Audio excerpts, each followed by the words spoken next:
Ready? Morning, everyone. Good to see you. Thank you for coming. Today is the last day of the next week. There's no chant class. Tuần sau không có lớp thiền.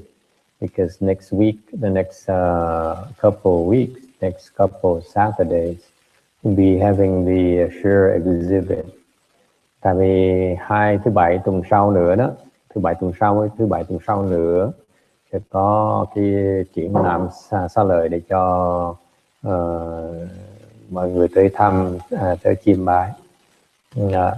We'll be having the Buddha Relics collection. We have quite a few editions. Cái bộ sưu tập xá lợi của mình đó, có nhiều cái mới đã được cúng dường tới. And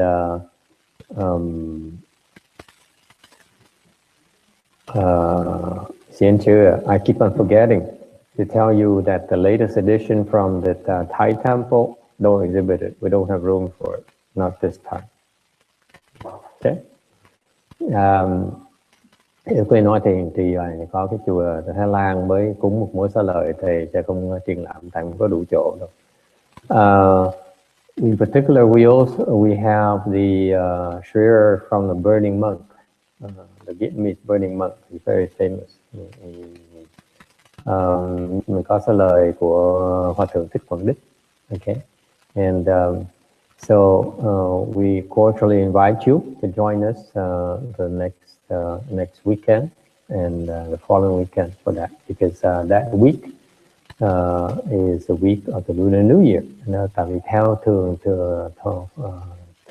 lệ, chúng ta có chiêm bái xá lợi, có thể chiêm bái xá lợi trong cái tuần của cái đầu năm. This is our way of helping people plan the blessings. Cái cơ duyên để cho mọi người tới để tăng trưởng cái phước của mình. Because it is said that every time you see the Buddha, he bestows blessings upon you. Tại vì mỗi khi mà quý vị gặp được Phật tự động ban phước cho quý vị. And therefore, when you see the Buddha's spheres, it's like seeing the Buddha in person. Xá lợi Phật là giống như gặp Phật, đích thân gặp Phật vậy. The spheres emit light. Những xá lợi Phật này nó phát quang, rất là sáng, very bright. That the people who came previously, những người mà lúc trước đã tới đó, someone saw the light. Nhiều người, có một số người đã thấy được cái hào quang sáng quắc, so bright. In fact, because we have so many shares in our temple, thiệt ra tại vì rất nhiều xá lợi ở chùa này, thành ra cái chùa này có cái ánh sáng rất là mạnh. So the temple, the whole temple emits light right now. Okay? Yes.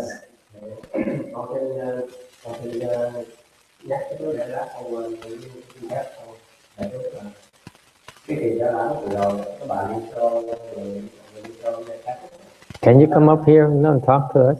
Con lên con nói chuyện đẹp với đi. Ben Bồ Xiên Trừ is our local Sharira monk. Con ngồi đánh cái ghế, ngồi đi. Đem cái cushion ngồi đấy, ngồi. Không thể ngồi cùng một cái level, ta được có phải ngồi trên đấy. If he's a monk, he cannot speak Dharma. He hasn't received the Bodhisattva precept yet, so it should be okay.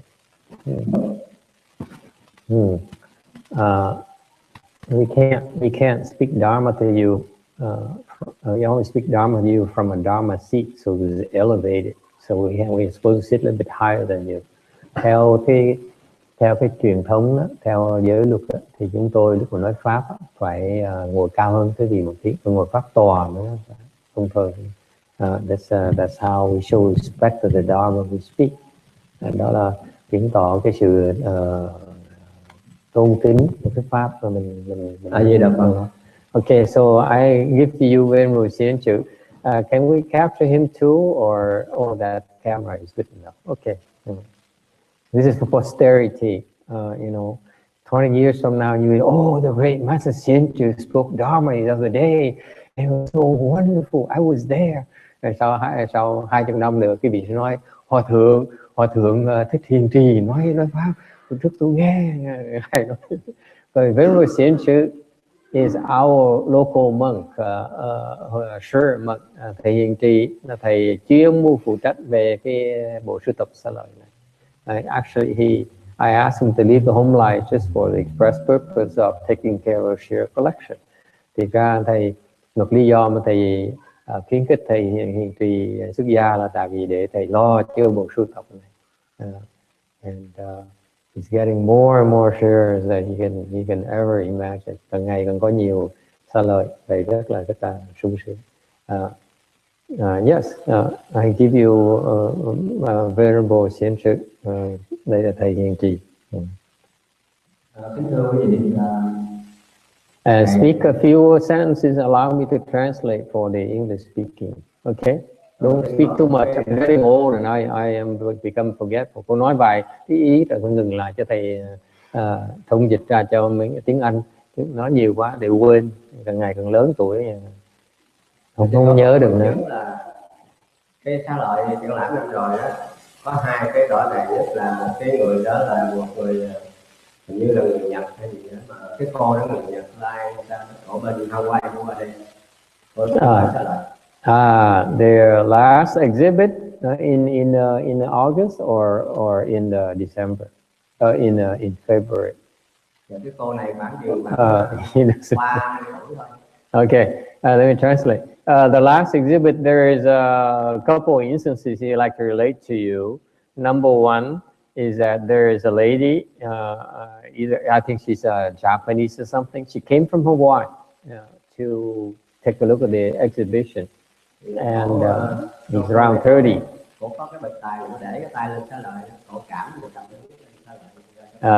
She has this experience. She put her hand above the Shariras.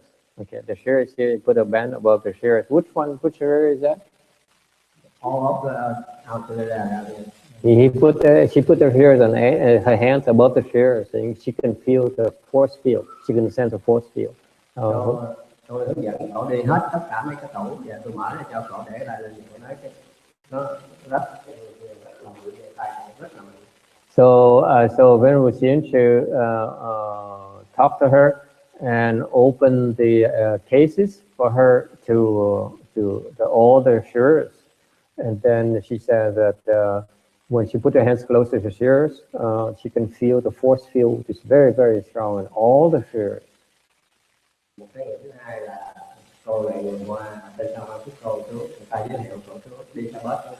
Another case is that there is a lady, a Chinese lady, who came down here from San Francisco. She came here by bus because someone referred her to the exhibition. She practices Taoism. And she has a similar experience. She put her hands above the chair, so you can feel the force field, very strong. I think Sarah has that experience too with the whole body chair, right? Pratyeka Buddha.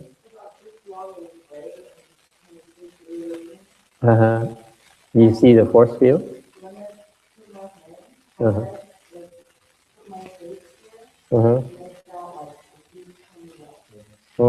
That's actually when I was in Vietnam. We put in the house. We lived in that and leave the home. Like to live in that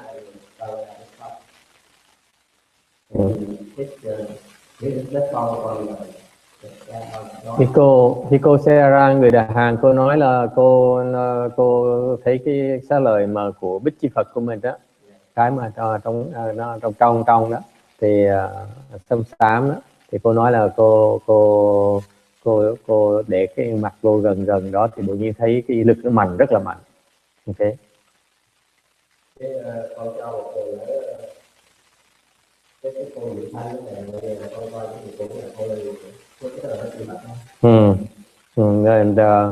And And so he says, when you these Pratyeka Buddha shares, very auspicious. They show you sign of auspiciousness by rain when you handle them or you use. Một cái nữa là một cái bà người Liên Xô, người sáng Liên Xô, bà tới đây từng ngày nào cũng tới cho suốt từng lễ mà từ năm rồi đấy. And there is another lady who's a Caucasian and perhaps from Russia or something. She would come to the exhibit every single day to look at the chairs and meditate. Meditate too or no? Thì bà tới rất là xong rồi bà mới đem cái cây sô cô la bà cúng cho tôi là tôi lấy cho đến bây giờ tôi cúng cho Xá Lợi Phật. Cái phước của tôi lớn là cái phước của tôi chút xíu thôi. Tôi cúng cho Phật thì Xá Lợi đó là bảo tôi ca cái sô cô la với lại ca người cúng là để cúng Xá Lợi. And the final day, she was so moved that she brought chocolate and a bag of orange to give the Sharira monk. And he said, no, don't give it to me. I'm just a small-time monk. You don't get any blessings. Give it, offer it to the triple jewel. So she did, put them on the altar. Thì cái ngày cuối là 6 giờ mình đóng cửa thì 4 giờ bạn có kết quả. So the very final day of the exhibit, we closed at 6 or 7 or something like that. She showed up at 4 p.m. Thì bữa chiều đó là thầy trụ trì đi đâu về thì bữa cái ngày đó thầy trụ trì không có đây, thầy trụ trì lại đứng đây thì bà đứng nói chuyện với tôi ở đây. And then that day, the venerable abbot, the great abbot of the temple, skipped out. He was doing something very important, I'm sure. And this is the translator's interpretation. It's not what he said. Lúc đó thì cái thằng Joseph đó, nó chạy vô thì bà đứng nói chuyện với tôi, bà rất là bực mình, con nít mà chạy thì bà rất là bực mình, bà vừa bực mình một cái là bà nói tôi rất là cả cái phòng này sáng lên bà thấy rực rỡ sáng chơi. And so she came at 4, and that day the abbot came back and stood over there because he was gone the whole day. He wasn't there the whole day until we came back in the afternoon. On the left, on the side of the exhibition hall, and Xianchu was talking to her on the right-hand side exhibition hall. And then Joseph, who is still a very young boy, he's 7 or so, he was running around making a lot of noise. And she was very upset. She said, "How can a kid be so noisy in this important place, this place of worship?" She got upset, and all of a sudden, the whole room lit up with the light from the Sharira. Thì bà thấy là còn phải Xá Lợi người khác sáng, bà nói còn hỏi bà thấy thế nào? Cái bà nói tất cả đều sáng cũng được. So Venerable Xianchu got curious as to what the Sharira emit light. Which ones emit light? She says, all of them emit light. Thì bà rất thích là ngày hôm sau bà dẫn một ông bạn trai, bà là người cũng người Việt Nam. Ông này cũng nói chuyện cho ổng là hải quân lên của Mỹ chưa chiến đấu Việt Nam, nên ổng nói chuyện với tôi. Now is my recollection is wrong. The last day, I think the abbot would be there. It wasn't the last day. So the following day, she brought her friend back, who is a sailor, and so the sailor who was in the Navy, so during the Vietnam War, right? And then so he stopped with Venerable Xianchu, who happened to be a captain in the Vietnamese armed forces during the war. So they talked. They talked about the war of Vietnam. He stood right there in the middle, talking. And the lady was the other side, and in the case where Venerable Sivali Sharira were. So he asked him, the sailor asked him, the white sailor asked him, what's in that case? tủ đó là tất cả học trò của Đức Phật, mainly là nhiều nhất là của nhà Sharira.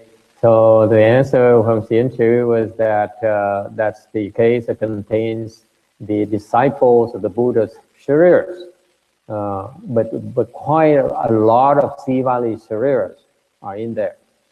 Many different styles and sizes and shapes and colors. Tôi hỏi ông chứ ông hỏi là cái gì, ông nói là tại vì cái chuyện tôi với bà ở đây thì cảm thấy khó, ông có một cái là thường thường nó đánh nó rất là dễ chịu mà nó làm khác, nó khác. Lúc nhìn nó là gốc nó nhìn, từ đâu nó xuất gốc từ đâu hay là ông chỉ biết ông nhìn nó mà thấy. Dạ ông đứng quay thì cái góc đó là nó là một cái khó. Okay. So he says, as the three of them were speaking, he was turning to look at people, and all of a sudden, when the back of his head was turned towards that case, he noticed that there is a very strong force field that hit the back of his neck right here. Okay, I show you where it is, right here. Okay, it's very pleasant. It's not like being punched at all. It's like being something pushing to him. Okay, cái lực này nó phải chỉ cái gì, cái chỗ mà ông thấy được cái chỗ sau này, ngay đó off này. Okay, and cái lực đó, so this force here is very gentle. It's not forceful at all. It's very pleasant. Rõ ràng là những người đó là họ người ngoại quốc, Tây phương, họ không biết gì cả lại, chỉ coi đối với họ như đá hay như ngọc không, như là nó có thứ là này. So you just clearly see these people, and they're Westerners. They have no connection with the temple, and yet they come to the temple and experience all these things from the Shariras. And you see the Shariras, something special about these Shariras. Funny that the more time that we have the Shariras, people no one question us about the authenticity of these Shariras. Chuyện mà xảy ra lúc mới cách đây 2013 phải không? 2012. Và năm đầu tiên thì người ta hỏi về cái này là thật hay giả, bây giờ ít người ta hỏi. People don't ask that anymore because of so many responses the people experience.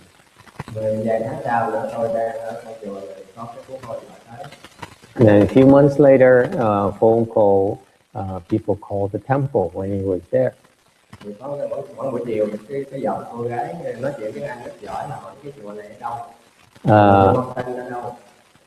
So there's a lady who asked, where is the Lu Mountain Temple? They gave in the address. So I wonder they're coming or not. I think that was the last day of the exhibit, right?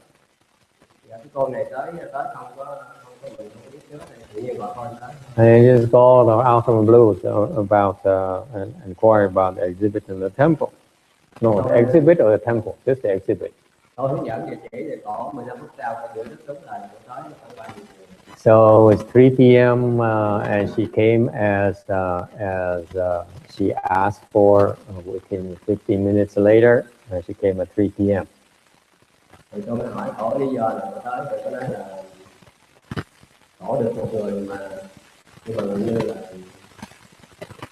Psychic. She's Caucasian or Chinese? So she's a Chinese lady who were referred by some kind of psychic. Around 30, very fluent in English.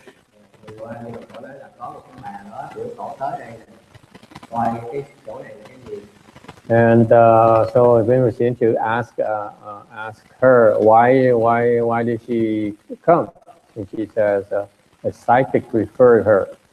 The psychic told her to come, definitely want to come and come to the temple. He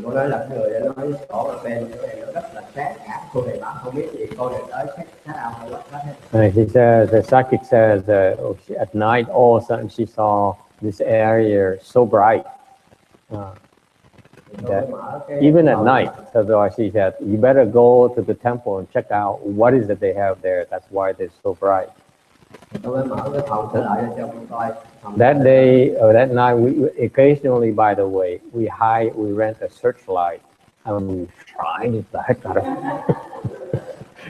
Cái gì không biết ông hiền trì này, ông có mánh của ông á, là lâu lâu ông ra mình mướn cái searchlight, mình rọi đèn quay đoạn sang đâu ấy, so everyone goes crazy, you don't know it. Tôi mới mở cái hộp xe lại cho cô coi, cho nó là ở đây chúng tôi có cái xe lại thì cô coi xong rồi cô nói lên đây, tôi một mình tôi với cổ đứng ở chánh điện, không có tiền đi ra ngoài, thì cô tiên nó vô đây nói chuyện với cổ, thì tôi cắt với cổ đó, tôi không có liên lạc gì nữa, tôi không có chỉ vô tiên nói chuyện với cổ. Một lát cổ về, cô tiên nói là cái chuyện mà thật lại mà gọi đàn sáng vậy là cổ nói cô tiên, không phải nói với tôi.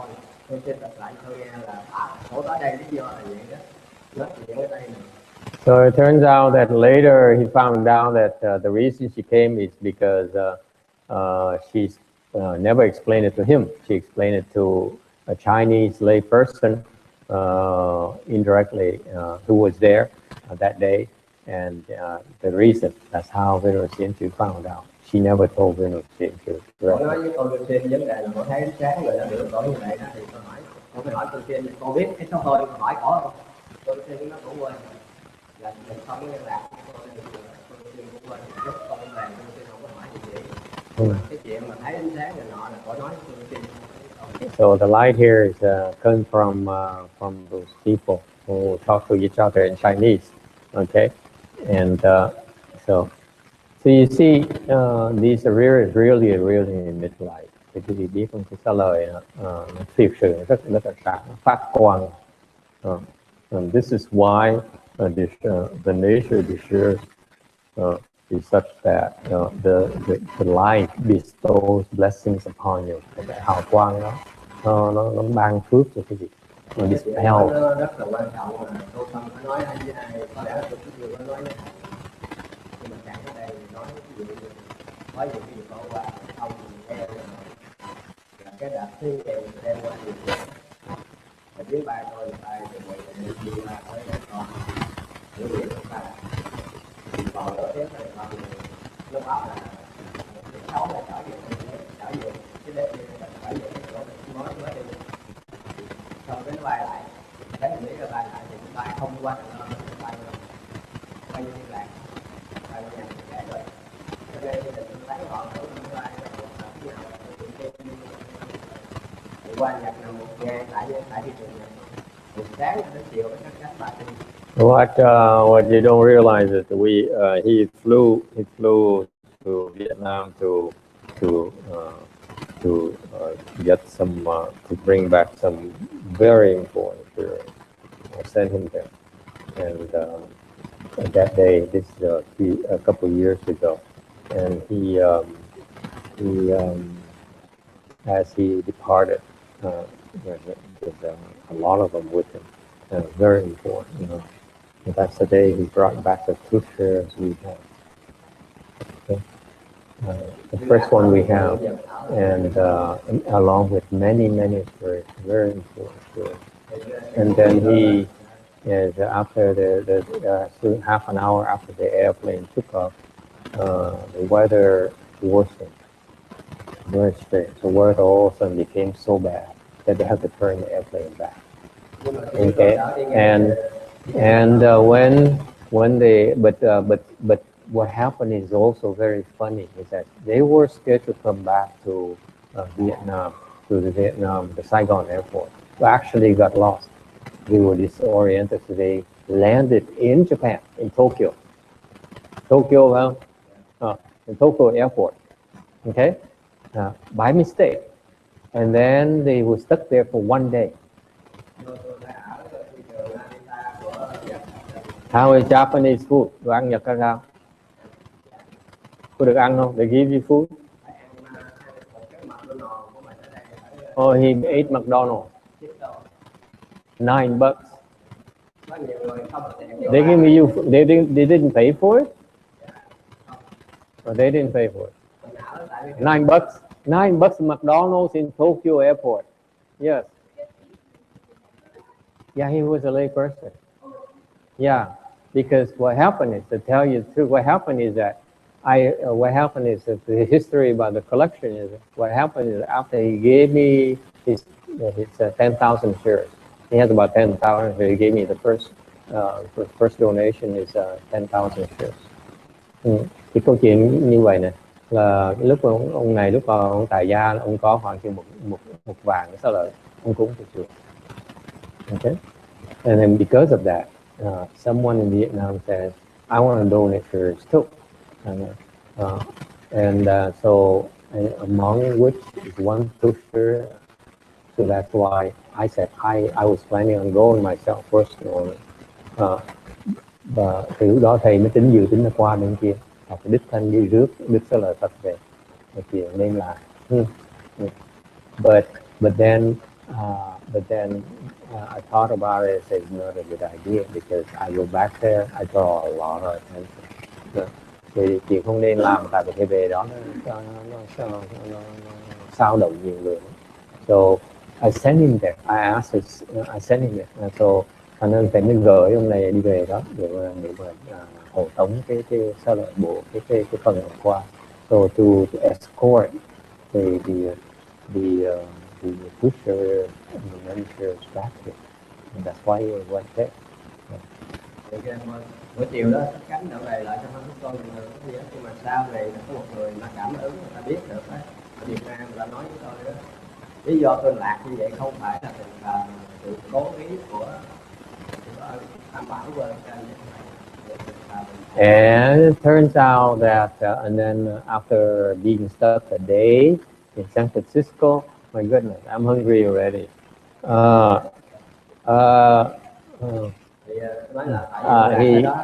He flew. He made it to San Francisco. I was there. Lúc đó thầy tới, buổi tối đó thầy tới phi trường lái xe. I drove from here to the San Francisco airport directly.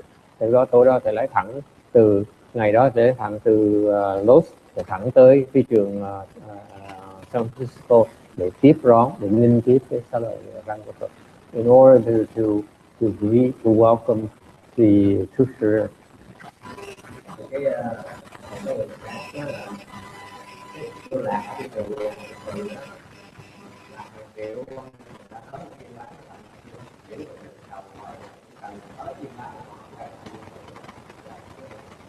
And it turns out that somebody was told in Vietnam by someone who has psychic powers, says that it turns out that it was no coincidence that there was a detour. He was detoured to Tokyo because what happened is that when he was in Tokyo, there are about a lot of ghosts and spirits, souls that maybe had no legs, no feet, no head, no tongue, no eyes, or something like that, who came to bow to the Buddha, the relics who are in the box, right there in the airplane. Rồi đó là mấy cái xá lợi đó ở trong cái thùng để trong hành lý, dấu phải, right? We put in a very cheap cardboard box. That's how discreet it was. And so even though it's in an airplane, all these ghosts and spirits came to bow to the teacher and the other sure, and because of that, the body became whole again, and they escaped their fate of ghosts and spirits.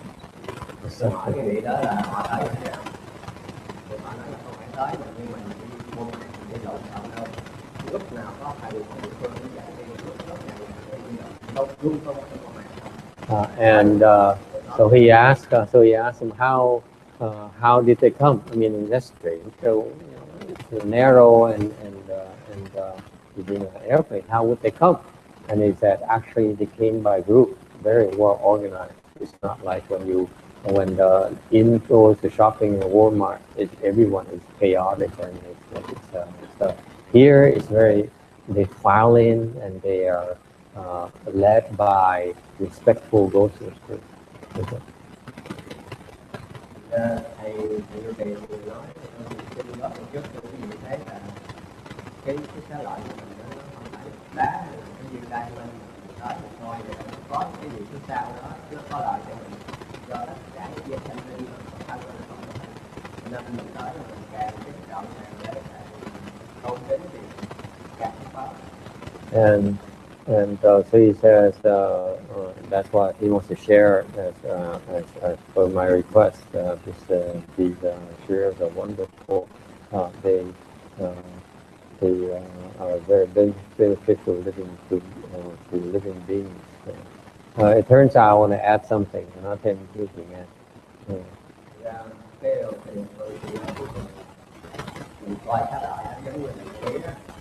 It says, finally, I want to make add a final comment. When you watch Sharira, it's like eating sugar cane.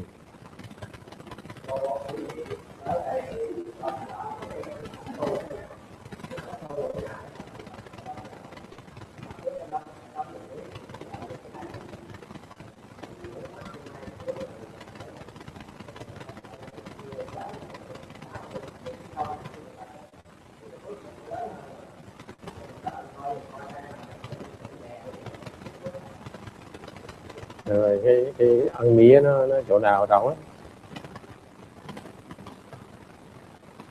coi xá lợi giống ăn mía chỗ nào?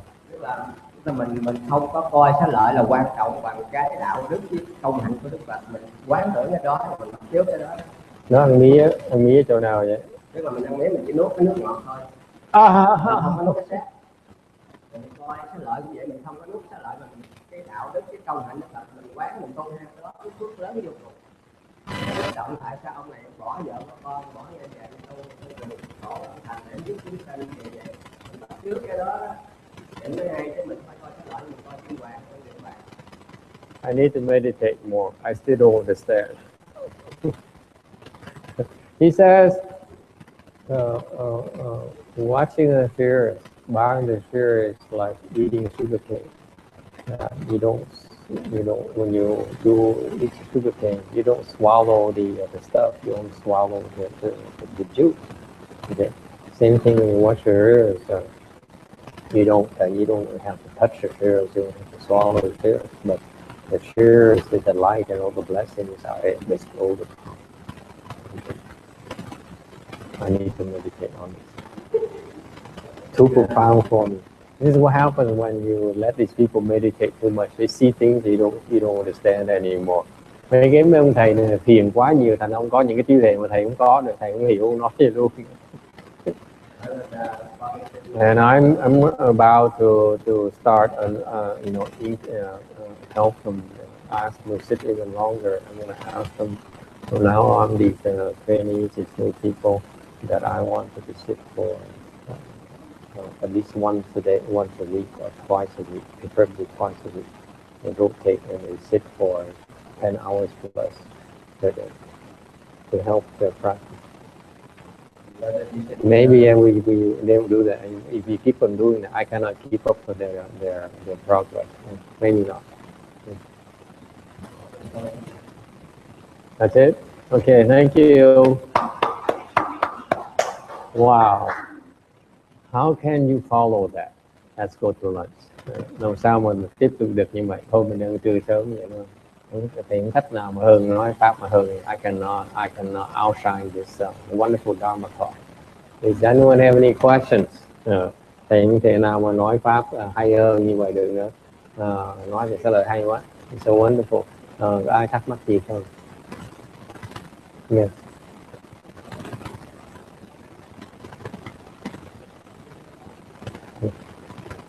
Mm-hmm.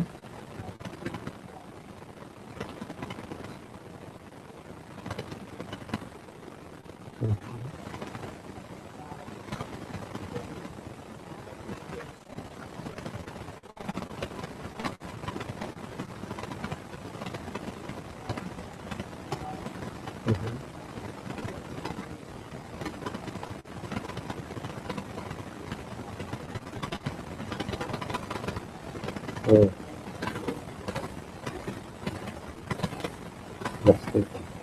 Cô này, cô người Đà Hàn. I didn't realize you can read Korean. Oh, okay. Oh, impressive.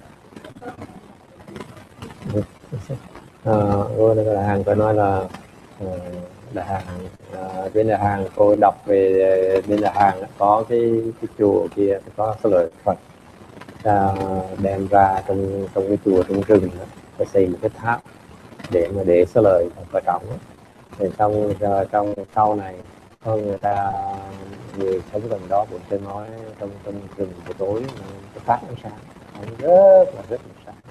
Rồi họ mới tò mò, họ tới qua cái chỗ nào sáng như vậy thì họ mới thấy cái ánh sáng nó phát xuất từ cái chùa, vào chùa qua mới thấy ánh sáng thì nó phát xuất từ cái tháp sao lại được. All the spheres by the way in this life, tất cả những cái lời có những phát quang khác nhau. You notice if you go to the exhibition khi tới qua cái triển lãm quý vị sẽ thấy the Buddhist disciples life is different from the Bodhisattva, it's different from the Buddha. Thì những cái xá lời mà đệ tử của Phật đó, thì phát quang màu khác, cái màu phát cái hào quang của Bồ Tát cũng giống như hào quang Bồ Tát cái khác hào quang của Phật. Ok.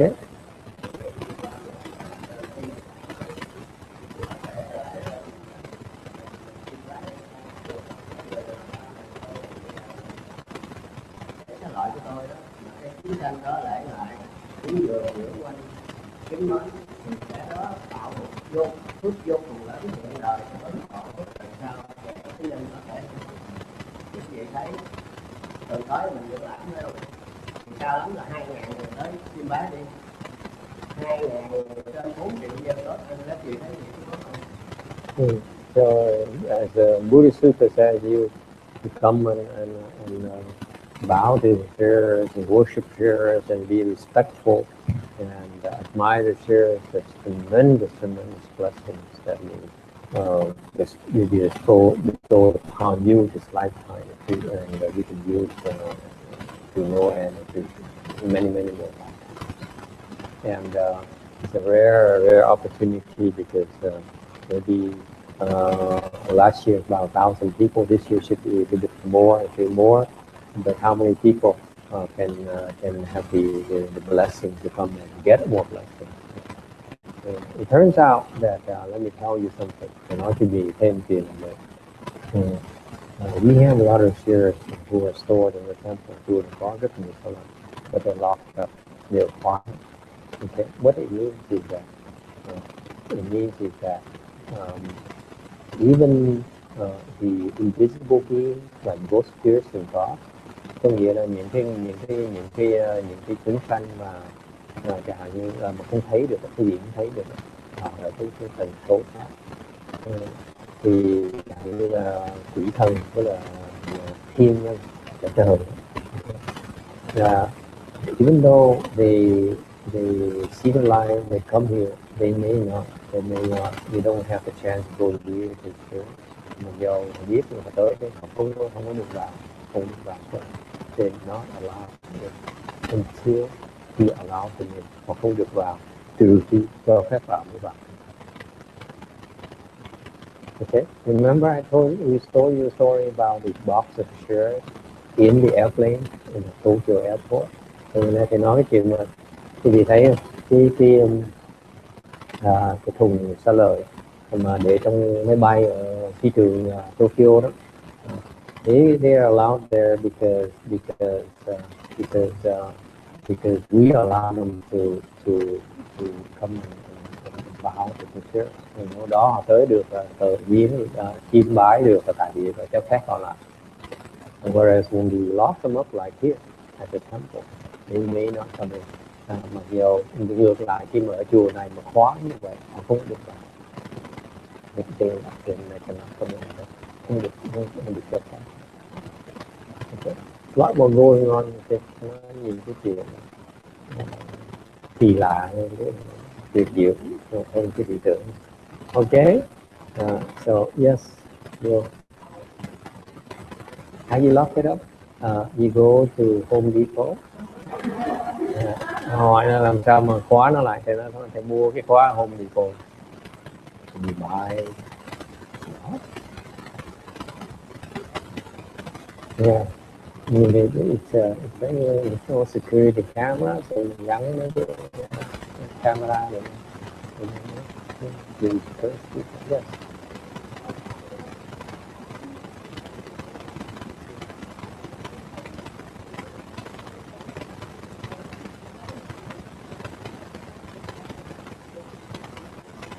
Mm-hmm.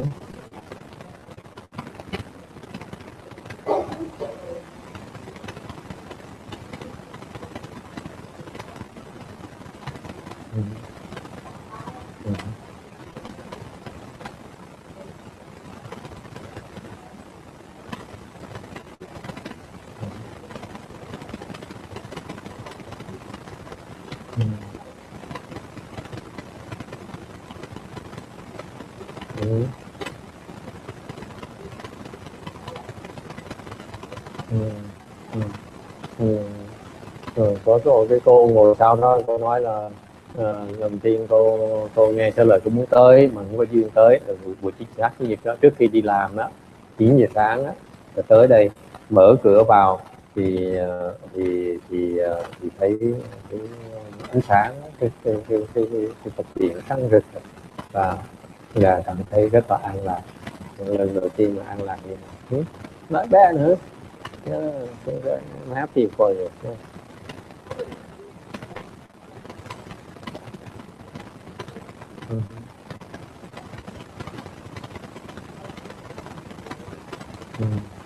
Như cô này mỗi lần mà việc làm xa lời là cái cô đại hàng của tôi đi giúp đỡ, cô đứng cô nghiêng đón khách với là giảng nói giảng diện về xa lời cho mọi người nghe.